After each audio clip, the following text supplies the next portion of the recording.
Welcome to Eastlake. We are an inclusive faith community dedicated to the free search for truth and meaning, seeking to live out a more just and life-giving spirituality in the modern world. We see faith as less about doctrines and dogmas demanding total agreement, but a life to be lived, enjoyed, and given away to others. What unites us is a growing awareness that life is a gift and love is the point. We welcome the entire human family, regardless of race, age, creed, physical abilities, marital or economic status, gender identity, or sexual orientation. So if you are curious and have come to see, if you are tired and have come to rest, if you are grateful and have come to share, if you are journeying and have come to grow, if you are wounded and have come to heal, if you are joyful and have come to shine, welcome home.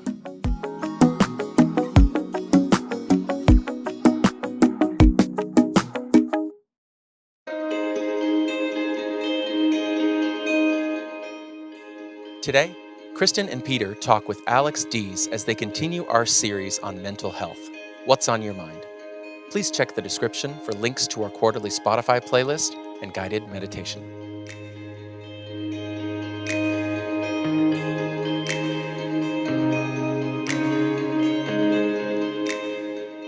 Well, hey everybody, thanks for jumping in here on this series on mental health. We are excited today. My name is Peter, and I'm with my friend Kristen Birchnell. We've been having a number of these awesome conversations, and today we get to hear from Alex Deas, and this is a new individual to the Eastlake community, our first time at least we get to chat with you.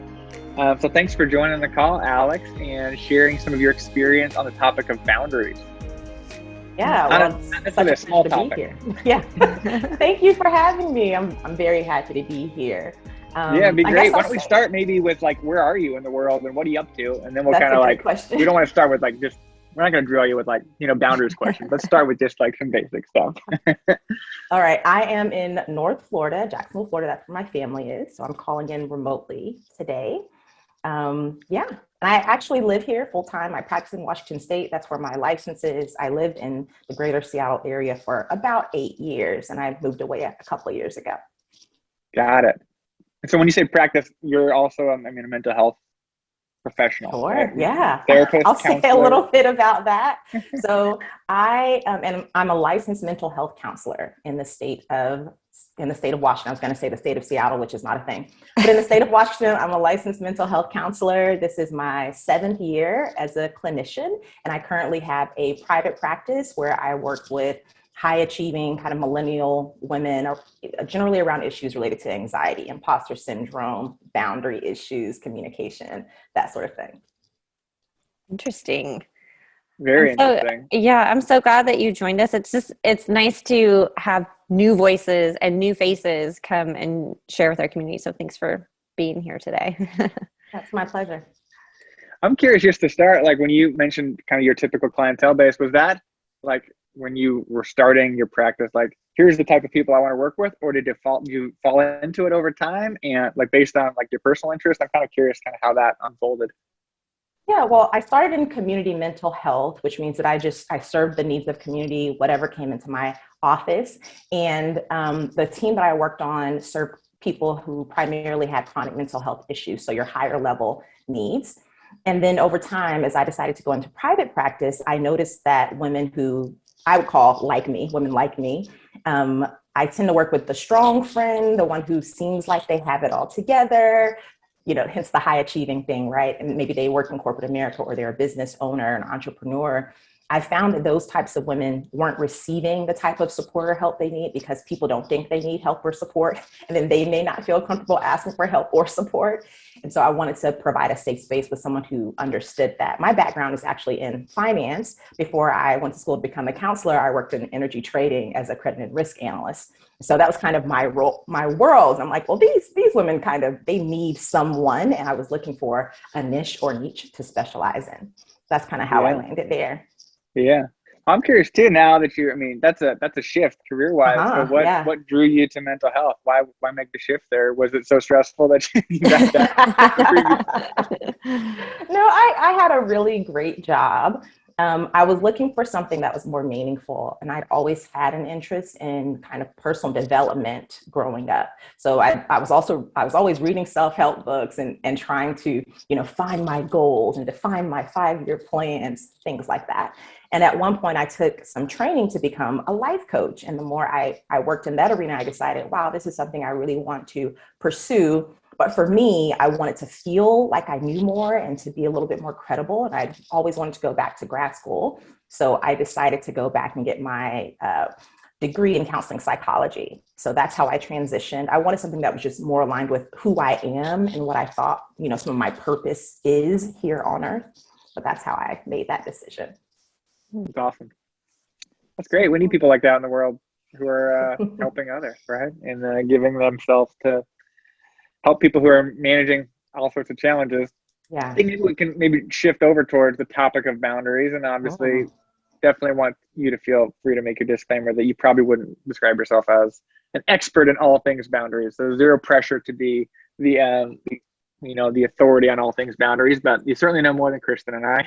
And so I'm curious, like, when maybe we even just start, like, how would you define boundaries, and like how would you kind of connect that to mental health, right? Like, why would boundaries be within the topic of mental health series? Yeah.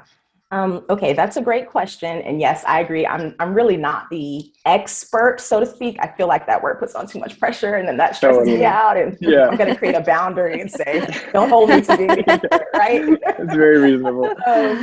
I think of boundaries as, so this is the way I conceptualize boundaries. I think that boundaries are all about creating safety. And when you feel a certain level of safety in the world, it creates more ease for you so that you can show up in a more compassionate and generous and connected and authentic way. Okay. And how does that connect or align with mental health? Well, that's what we're all trying to do, right? We want to show up in ways that feel aligned with who we really are and aligned with our value system, so that we're not overextended, burnt out, overwhelmed, resentful, hateful. Having boundaries, especially in our relationships, allows us to create the environment where we can have relationships that are healthy and thriving. Does that answer your question? Yeah, I feel like I could ask like 32 follow-up questions. Yeah, I have a lot more to say. I have a lot more to say about sure. that. I'm like, great. I think it's really high level. Well, I'm listening to that list of things that, like, resentful, and I was like, oh my gosh, yes, it's true. I think it's important to remember and have someone point out what happens when you don't have healthy boundaries and a safe environment to be in. Hearing those words just kind of like took me aback a little bit, but it's all very true. Yeah, I think a lot of people Oops, sorry. Okay. I think a lot of people think of boundaries as being kind of mean or heavy-handed, and want to avoid them because of that, or they maybe want to be perceived as likable or nice. That's a hindrance because of the reasons that I just listed, right? If you are overextending yourself in your schedule and saying yes when you want to say no, maybe you're liked, but your needs aren't being met. And so you don't resent that maybe that's not reciprocated. You show up for everyone else and they don't show up for you, but you never mention it. So it's not reciprocated. And then you are resentful, or you feel like no one cares about you, but that's more about your need to step up and set boundaries. So some of this is also about owning your own power and your own voice and your own responsibility and opportunity to create the kinds of relationships that work for you. That's great. I think as we've gone through this series, we've talked about a lot of everything. We've talked about a whole week on anxiety, a week on depression. We just had a conversation about emotions, just in general, really high level, like what are emotions? But when we shift toward the topic of boundaries, it feels like that is kind of a tool that's in our tool belt, and our emotions are so correct me or give me feedback on this theory, right? But boundaries is like something that we should, like a habit or a practice that we should be in. And when we're feeling overextended, resentful, anxious, potentially, like that would be a indicator that we might need to have clearer or stronger boundaries. Like that's something that we can do in response to maybe something that we're feeling. Is that how you describe it? Like boundaries are a tool that we should be using, or would you describe it some different way? Okay, I think there are a lot of different ways to answer this question. Great. That's a great way to conceptualize it, right? Those, you can think of it like those other things just exist, like emotions, for example. I'm going to shift that a little bit and say that boundaries actually, they also just exist. Sometimes you think you have no boundaries, or someone will tell you you have no boundaries. And I'm not sure that that's true. I think that maybe your boundaries are just really flexible or malleable, or you don't intentionally have boundaries. Yeah. And learning how to create and implement boundaries that work for you is a skill. It's not something that you're born with. So if you're bad at boundaries, it's a matter of skillfulness, not morality. Oh, interesting. Okay, so let's go down that path. So how do you differentiate between the two there? Like, or maybe like, do you think that's an experience many people have, that when you say not morality, like people feel like if they don't have good boundaries, that they're lacking in ethics, basically, is what their character flaw? I think semantics matter. And the way that we describe boundaries is we typically say you either have good boundaries or bad boundaries. And I think that matters. And that's fine. We can all continue to use that language, but I think having some awareness around that and knowing that it's either you have effective boundaries or ineffective boundaries. You have intentional boundaries or unintentional boundaries. You have weak boundaries or strong boundaries, not necessarily good or bad. That makes sense. I'm curious what questions you're thinking, KB, or what direction you want to kind of dive in, because I think she's kind of helped with a good intro in terms of where we could go. Well, I obviously am thinking about Sarah's question that she asked us a few weeks ago. She asked us in the middle of a conversation about anxiety, about the difference between boundaries and avoidance. And that's kind of jumping into a brand new kind of area. But I was like, I don't really have an answer, and we're going to talk to Alex in a little while about that. So we'll ask you. How do you help people process through the difference between setting a boundary and avoiding something that they don't want to deal with? Yeah. So this is a great question. And I was Sarah's question, not mine. I recall, I was actually able to see that conversation and listen to it. So I was prepared for that question. So the bottom line is sometimes you can set a boundary and it's avoidance. And I think that can be okay, depending on what your needs are. Because the way that I conceptualize it, boundaries are about creating safety. And if you don't feel like you're safe enough to allow a certain behavior in your life, then you need to work on increasing your personal sense of safety so that someday perhaps you can change that boundary that you've set. So that's one thought around boundaries versus avoidance. I think that sometimes the reason this is important is because I think sometimes the boundaries can be unhealthy. Right. That's the crux of the conversation. Is this boundary a healthy or helpful boundary or not? I think that comes down to, is it aligned with your value system? Are you showing up in the world in a way that you want to show up in the world? Do you have increasing senses of mental and emotional well-being? Right. If that's not happening, I would say, review that boundary. It needs to be revisited, because it may be avoidance and you want to grow through that so that you don't need to have such rigid boundaries around that particular thing, whatever it is that you're avoiding. That's interesting. Okay, so I think it would be helpful to talk through, like, what are the triggers that help me see, like, I'm not safe, I think I need a boundary there. Because I feel like when that happens, I'm not sure, like, how do we recognize the need for something? Is it just the feeling of unsafe? Like I think about family relationships, partner relationships, and then there's just like the world.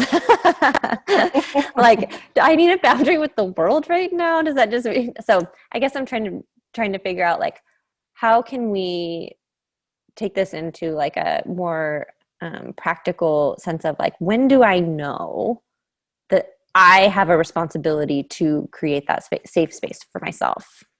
Yeah, there's a therapist named Nedra Glover Tawwab. She has a book called Set Boundaries, Find Peace, which I think is an excellent resource for people who are looking to learn more about boundaries in their relationships. She has a really great list of how you might know you need to set boundaries, and I want to share that with you. Oh, great. So here's her list. You feel Great. overwhelmed. You feel resentment toward people asking for help. You avoid phone calls and interactions with people you think might ask for something. You make comments about helping people and getting nothing in return. You feel burnt out. You frequently daydream about dropping everything and disappearing. You have no time for yourself. Those are some signs that she recommends that I wholeheartedly co-sign around how you might know practically that you may need, it's time for some boundaries work. It's time to up your skillfulness in this area. That's a great list. I feel like I just had to take notes on that. Oh, feeling overwhelmed, resentment towards people asking for help, avoiding calls from people They might ask for something. Worried they might ask for something. Mm-hmm. Yep. Making comments about helping people and not getting anything in return. Not getting in, there's lack of reciprocity. Mm-hmm. Daydreaming about dropping everything and disappearing. I feel like, man, that continual daydream. I 8:30 p.m. last night. Kids are finally down, and I had like a 7-minute window, and I just lay down in bed. I'm like, I'm responsible for nothing right now. It feels so. Anyways, so maybe I need 4 kids. Boundaries. We'll work on that some other time. But that's a great list. I think that's a great, like, for people who are listening to, like, going through that list and kind of with some self-reflection. I think is maybe a potential takeaway. I love that list. It's helpful. What was the last one? Daydreaming. What was the last one? You don't have any time for yourself. No time for yourself. Yeah. That's about being overextended in your schedule. Okay. I have a question about that. Especially as you think about like COVID and what these last few years have been like. Think about people who, haven't had the chance for time for themselves. I think there's more than this, but the first thing that comes to my mind is these parents who are now homeschooling their kids, doing their job, trying to exist in a pandemic. But I know that extends to more than just, I think that's because that's my situation where I'm like, I haven't had time to myself in 2 years. But I think about other people who found themselves now in this different world where like you can't, for a while, like you couldn't go do the things that you normally did to give yourself space. So how do you think this has kind of affected our ability to set boundaries when there's been kind of this outside thing that has kind of interrupted the way we normally do things? I think you raise a really salient point, that our environment, our inputs have changed. And so we can't show up in the ways that we typically would show up. So maybe your time to yourself was to leave the house and go to the gym or to, go for drinks with friends or to a spa day. And for a time, and for some people that wasn't unavailable, for some people it still isn't available, right? So I think this situation, first of all, requires just a lot of grace for yourself, a lot of self-compassion, and realizing that you are maybe chronically overextended because you don't have the option to get that relief in the ways that you're used to, and you can't find maybe other ways, particularly if you are in the home with other people and you have young children. Maybe they used to go to school, or they used to go to daycare, or a babysitter would come over, and those just aren't options in the same way. So I think acknowledging that there is some loss there, which you may have to grieve some of that. So not beating yourself up that you're not functioning as healthfully as you used to, I think that's really important. And then finding new ways to tap into some relief and knowing they're not going to look like the old ways, and maybe they won't be quite as satisfactory. And that ultimately this is temporary, even though we don't know when it's going to end. It keeps going on and on and on. Just not expecting yourself to be able to function at the same high level that you did before. Yeah. And so removing more things from your plate is going to be necessary. Making adjustments for a new reality. That's what it costs to be well during a time like this. I think too, what I just heard you say too, I think, or maybe I'm just interpreting it, but there comes a point too where you have to get a little more creative with what helps you feel safe, and to recognize like the things I was doing before aren't working anymore. And I feel like that's life in general, not like pandemic life, but I feel like, is that a normal situation where like boundaries can exist for a while that are helpful and then they're not helpful anymore and you have to do different ones? Great question. I think, yes, absolutely. Boundaries, I think, happen on a spectrum, so somewhere between flexibility and rigidity. And I think that boundaries are also circumstantial and situational.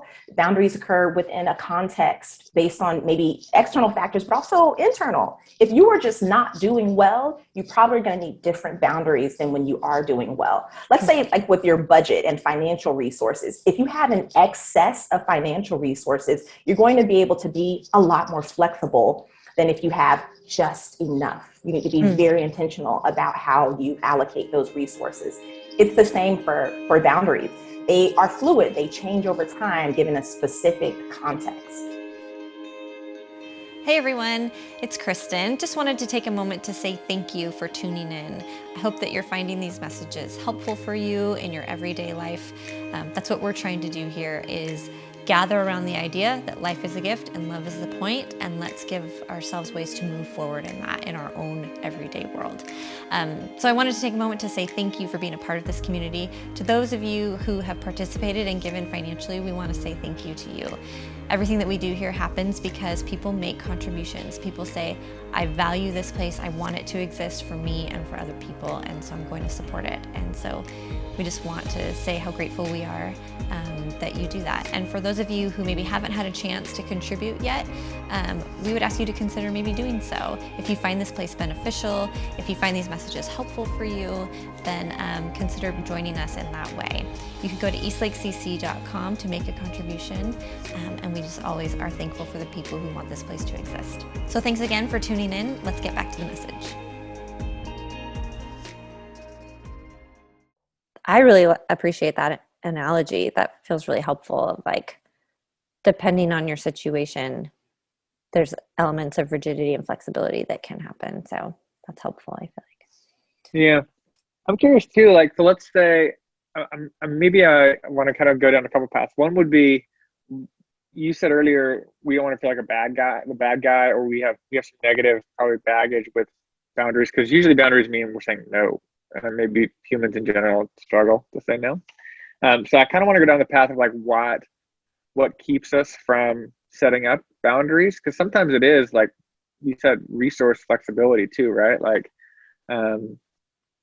what person wouldn't want the financial means to have a really flexible job, and that doesn't work for everybody, right? And like, I have kids and I hire a babysitter so I can have some time to myself. Like, who wouldn't love that? That's just not an option for everybody too, right? So I'm curious, like, what keeps us from boundaries is one path I want to go down. But even before we do that, like, are there a couple like examples that come to your mind?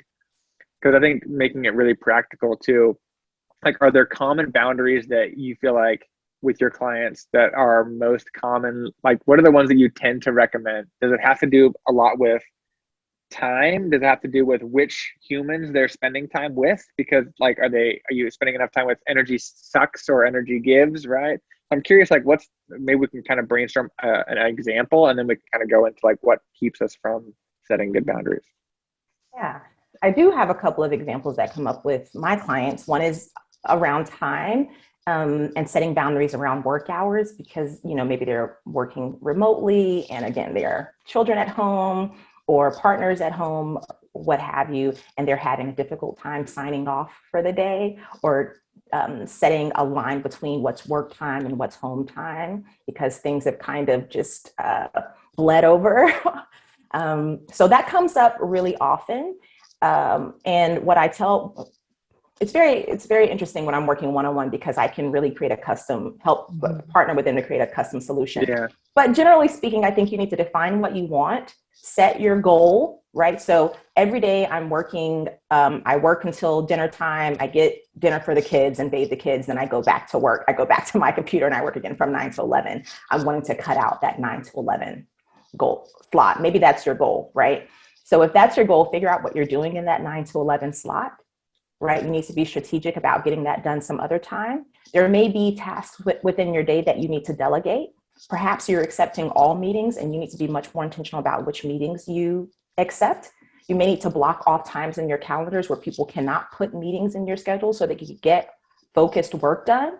You may need to silence your phone or turn off your email notifications for 2 hours in the morning or 2 hours in the afternoon so that you can get focused work done. So you need to implement specific strategies, and only you know what's going to work for you given your circumstances, so that you can stop doing that 9 to 11 work session if that's really a problem for you. Okay, so that's one idea, and feel free to ask some questions about that. Another example is wanting to put boundaries around the way someone speaks to you or the topics that they talk about, right? So let's say that there's someone who in your life who you love and you want them to be in your life, but they maybe have aggressively divergent political opinions to you, and it's not a topic that you want to talk about with them, or they're always making comments on your body. It's not a topic that you want to discuss with them. How do you set boundaries around that? Okay, so you need to first understand that you deserve to have boundaries. You are the person who's responsible for what you listen to and what you don't listen to. Unless you're being abused or coerced, none of this applies in that situation. That needs to be handled a different way, right? But in typical dynamics, how I recommend handling that is to express your boundary. You need to be able to verbalize that to the other person. I call this setting them up for success. Okay, so it is really the compassionate thing to do, which is to speak with clarity, you know. Facts and truth. Clarity is kind because it lets people know what the expectations are. It tells them what's okay and what's not okay. So let's say they're commenting about your body and you don't like it. You can say, hey, from here on out, we're not going to talk about my body anymore. And that's not a conversation that I'm willing to engage in with you. Right. And so if they say, well, I'm just trying to help, or if I don't tell you, no one will, or I didn't, you know, why are you so sensitive? You can say, well, I'm also not going to discuss any of that. But what I will talk about is the kids stay at school. Johnny did X, Y, Z, and Sarah did X, Y, Z. You change the subject, or you can remove yourself from the situation. You can let them know that's what you'll do. Right. If you bring up my body again, what I will do is I will change the subject, or I will leave the conversation. You tell them your boundary and you tell them what you'll be doing in order to shift the dynamic around that boundary. And you may need to do this a few times, because if their habit is to always bring up this political issue or your body or whatever the case may be, you may have to remind them several times. And then it's on you to decide how you want to respond to what they decide to do about your boundaries. Nobody owes you, you know, respect of your boundaries. You don't have a right for other people to respect your boundaries. You have a right to set your boundaries. You have a right to decide how you respond to other people's responses to your boundaries. Ooh, that's so interesting. Yeah. You don't have a right to people respecting those. Yeah. You can have an expectation. If it's a loved one, you can have an expectation that they're going to partner with you in order to live a healthy life. Yeah. Right? And health for you is defined by you. I need you to not talk about my body. And if it's a partner, a loved one, you can have an expectation that they would agree to that. But you don't have a right for anyone to treat you a certain way. Yeah. I could see that coming back to like why that'd be hard for people, that could be really scary, right? Because some people are the type of person that's saying things that are making someone feel uncomfortable also might not respond that well to somebody, right, who's exerting their boundaries or communicating their boundaries. So that would be scary, that maybe that would change the dynamic of the relationship. Maybe I'd rather be in an unhealthy-ish relationship that annoys me than confront you with how you annoy me, right? At least that's what I think is kind of maybe a people pleaser, maybe sweep stuff under the rug guy. I'm like, hey, and I have the example of politics is so perfect in my family. So rather than just say to that family member, let's not talk about politics, man, again, like we know where you land, I like divert and change the subject. I don't like actively confront because I don't want to like make a fuss, even though I vent to, my poor wife has to deal with me venting on the ride home, right? So I suppose I'm curious like what your take would be on that. Like, is that a common thing where people like don't want to set boundaries because fear of like confrontation? Yeah, and I should clarify that it's perfectly okay to implement boundaries without verbalizing them, depending on the nature of the relationship. Just like you said, I have a relative who disagrees with me on this political issue. When they bring it up, I just divert the conversation, or I take a sip of my drink and I look at someone else and start a different conversation. That's absolutely acceptable. Okay.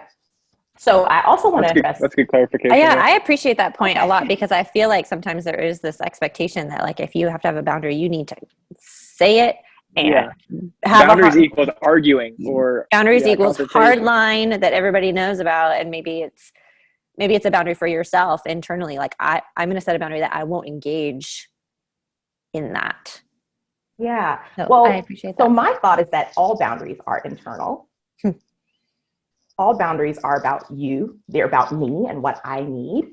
And I ask other people to partner with me in those boundaries, and they get to decide how they feel about that. Sometimes I can, like to your point, Kristen, and obviously Peter, you making the same point, I don't have to necessarily verbalize those boundaries, but they're for me, regardless of whether I verbalize them or not. The other person is absolutely fine with your boundaries as they are. They don't want those boundaries to change because they're benefiting from the current dynamic, right? Yeah. Okay, so a couple of ideas. Why would people avoid boundaries? Maybe they're a people pleaser. I'm not crazy about that term. But they maybe want to avoid an argument, or they don't want to threaten the relationship. That's an example where I would say there's avoidance there. And sometimes that can be okay depending on the needs that are being met by that relationship. So sometimes they don't want to threaten the relationship because there's a specific need that's being met in that relationship that they feel will be, maybe taken away, a resource, comfort, access to the relationship or the person, and they don't want to threaten that. And that's a type of avoidance. And I think that skillfulness needs to be built up before you may feel comfortable addressing that. And that's okay. That's where that self-compassion and grace comes in. Okay. So that's on one hand. The other hand is realizing that I think Peter, you said, like, if I set this boundary, it's going to change the dynamic of the relationship. Yes. Every time. Absolutely. Setting a new boundary or maintaining a boundary will always require the dynamics of the relationship to change. It is possible that someone will be displeased with you. And so if you have decided that you want to prioritize your well-being in this manner, I think it's going to you have to be courageous, and courageous enough to be disliked, courageous enough for someone to be, maybe displeased with you and to express that displeasure. And that's kind of the price that we pay for boundaries. But I think you have to know that other people's emotions are theirs to manage and your emotions are yours to manage. When it's a healthy, functioning adult, the expectation is that they can manage their emotions, including their disappointment that you're saying no, right? Boundaries are about telling someone what's okay and what's not okay. It's about setting expectations. And we avoid it because of obviously fear that somebody will be mad at you, right? Or you feel guilty, right? I feel mean, or I have this extra thing that they're asking for. I will feel guilty if I don't give it to them, right? And I also think there's just so much judgment around that. I'll be a bad person if I say no. I'll be a bad person if I set this boundary and I draw a hard line. I think that just because you feel that way doesn't mean it's true. It's a feeling. If you're wanting to change your experience in life, then you're going to have to change something, and any change is going to be uncomfortable. There's a price that you pay to create change in your life. I know I said a lot, so please feel free to ask any clarifying questions or take that in any direction. Yeah, I think I wanted to just clarify a couple sentences you said, because one was, I think you said it was about setting expectations, right? That's what about, is that what you're saying? Yeah. Or I couldn't hear if you said it's not setting expectations. I think you're saying it is. It is, yes. Yeah. And that's when you want to verbalize those boundaries, then it's about setting expectations. And like we said, not all boundaries have to be expressed verbally. Yeah. That makes sense. I think it's interesting, your question, Peter, or what you said about, being nervous that the dynamic of the relationship will change. But isn't part of it that you want some change sometimes? Isn't that part of it? Like, this isn't safe. Yes, the boundary might make the dynamic of the relationship change, but the reason why I'm setting a boundary is because the dynamic of the relationship isn't working right now. Is that right? Exactly. It might not change the way you want it to is the problem, but that's true. You can't control how it's going to change. You can't control how it's going to change, but what you're essentially saying, you're asking for change. So I think you can't necessarily be nervous and I'm pep talking myself about like, I think you will be nervous and you should anticipate being nervous, and it's okay to be nervous. The thing is that when someone is violating your boundaries, or you're feeling some of these signs that you need to up your boundaries game, the conflict is already happening. Yeah. It's just happening within you. Mm-hmm. And when you, let's say, talk about boundaries or implement boundaries, you bring it outside of yourself to the space between you and the other person, if it's a boundary within the confines of a relationship, right? So if you are constantly doing something, overextending yourself to please someone else, this conflict, it already exists. It's not like you're creating it out of thin air. It's just that when you verbalize it, you bring the conflict to the two of you so that you can do something in partnership in order to resolve it. Yeah, you're sharing it. You're not carrying it by yourself, right? That part. You're letting someone know that they're creating this conflict, or at least participating in it. Okay, I had a question. I'm curious why you don't like the word people pleaser. Oh, okay. So I'm a big fan of self-compassion. And I don't think that that's a compassionate thing to say about yourself, because it has such kind of like negative connotations. It's almost used as a pejorative, you know, and to like today's kind of pop culture ways of talking about mental health. Being a people pleaser is not necessarily, people don't typically say that as a positive thing. The closest it gets to positive if someone says it as kind of a cop-out, right? I'm just a people pleaser, so I can't change this. That's the closest it gets to positive. Otherwise, it's more like self-deprecating or even self-critical. And I encourage people to stay away from that and take more power. I'm choosing to create this dynamic in our relationship, or maintain this dynamic in our relationship. That's what I would prefer that people embrace. Yeah, I think what you're speaking to too is this idea of being passive. I'm stuck in this relationship dynamic. I have no power. I just have to keep like catering to whatever the dynamic is. And you're saying, hey, you could choose, and you have to decide, weigh pros and cons, whether that you want the pain of change is worth it to you. But just saying you do have power, which I think that's a great perspective. Yeah, and I want to say, sometimes you choose to maintain the current dynamic, and that's okay. That's okay. Yeah. You get to choose what works for you. Yeah. Yeah, but you're not stuck. You can choose and just like acknowledge that you have power. That's the difference. Yeah, that's helpful. Okay, I heard you say skillfulness a couple times. And so I'm kind of curious, like if you were to share with our community, all right, if I want to become a boundaries expert, or not expert, that's too scary a word. I want to become skilled in boundaries in my relationship. I want to have boundary skills. Like, what are the skills that you coach your clients, or people that you would just want to like have more skills in the arena of boundaries? What are the things that we need to build up our muscles in? Yeah, well, I'll start with one that's a specific exercise that people can practice, and then I'll speak more generally about building this skill. Okay, one that you can start using today is what I like to call no light, N-O, light. So using the word no, but in a kind of beginner novice way, okay? And this is when you say no without saying no. So if someone asks, hey, can you come do XYZ for me on Friday? You will always say, let me think about it and get back to you. It doesn't matter if you immediately know you want to do it. It doesn't matter if you're excited about doing it. It doesn't matter if you immediately know you want to say no, if that is not your practice, right? If you typically just say yes because this person asked, I want you to start, your new default will be, let me think about it and get back to you. Okay, so I think that's a really great a really great entry point for people who have a habit and practice of overextending themselves. Yeah. Okay. Let me think about it and get back to you. Very practical, right? Yeah. Okay. How do I recommend that people build up their skills around boundaries? I think it's a matter of education, right? Let's say that you don't currently speak Cantonese or Hindi. And the reason is because you have not built up that skill set, because you need some education if that's something that you want to master. Boundaries are the same. There are frameworks, there's language around understanding boundaries. Read some books. The great one to start with, or listen. Set Boundaries, Find Peace by Nedra Glover Tawwab is a really popular and great one right now. That's going to be available at your library also. Look up YouTube videos. I think starting with TED Talks around boundaries is always great. Look up podcasts. Start to just learn more about boundaries so that you even understand why they exist. You're going to need a strong why to subject yourself to the discomfort of imposing boundaries. Also, you won't always feel the level of discomfort that you currently feel, because you're going to grow in your ability to, your distress tolerance, right, at setting and maintaining boundaries. So yeah, I think always start small. Start with one thing, like no light. Let me think about it and get back to you, and build on that. So don't try to impose all your boundaries at once.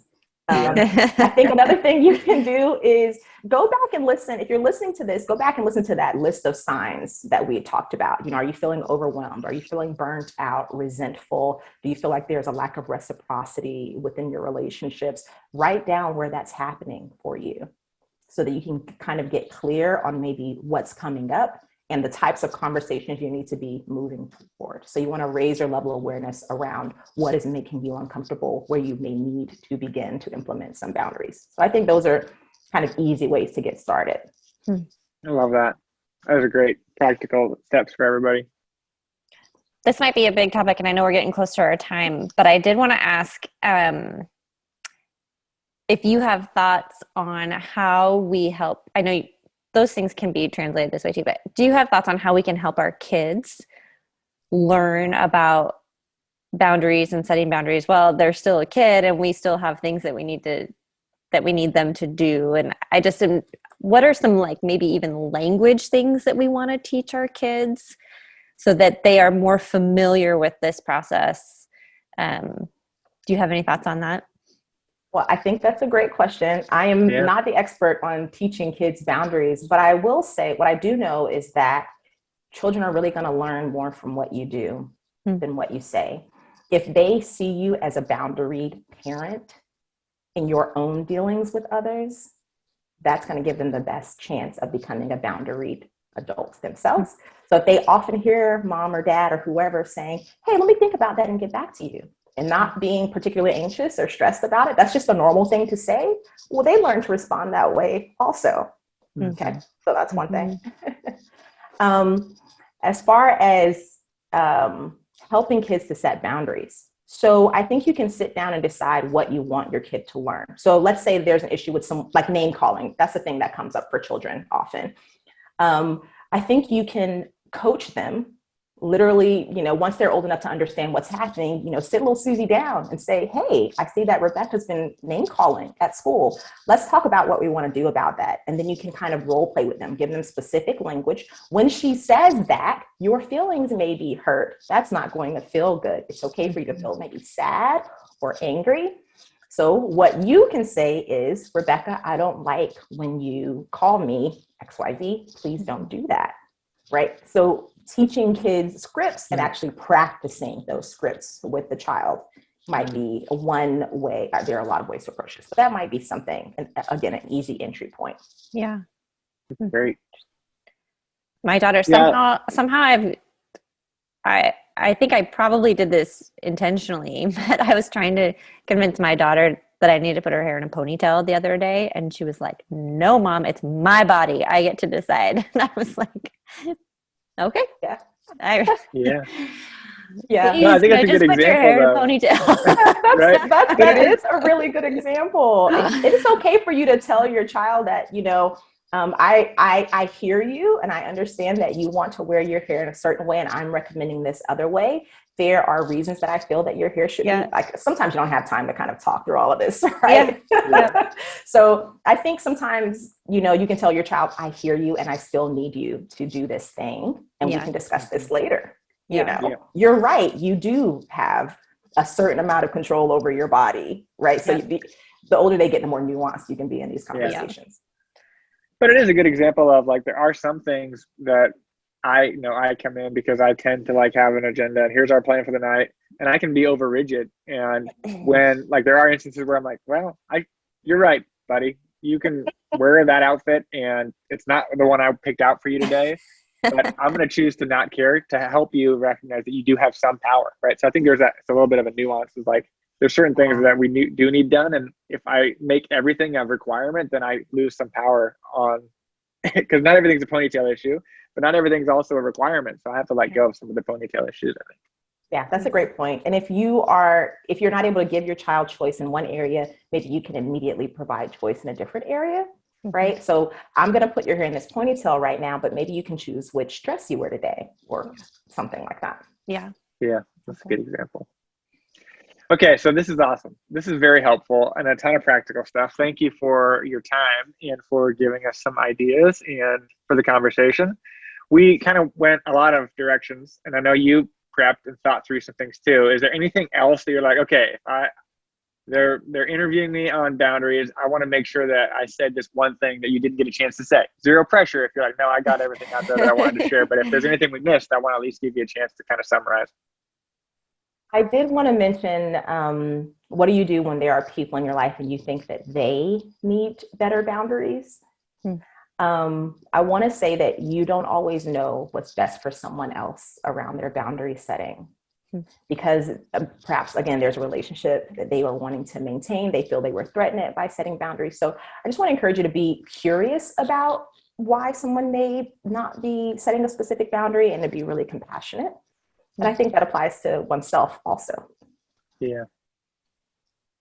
I think that's a very helpful and great note to remember, right? We don't have full context into people's lives. And so it's pretty easy to be judgy of, what they should do. While I'm not setting my boundaries, that person needs better boundaries, right? Like, as hard as it is for us, it's really easy though to like observe what other people's boundaries should be. So I think that's a great reminder. Well, this is so great, Alex. Thank you for sharing with our community. And I know that for me, I have notes and some takeaways that I can put into place. So thanks for helping us kind of brainstorm this and have this conversation.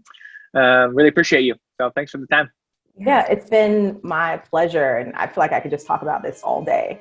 If something stood out to someone, do some research around it. Learn more about boundaries. Yeah. Love it. Cool. Well, thank you so much. Thank you. Thank you for joining us. To make a donation, head to eastlakecc.com/donate.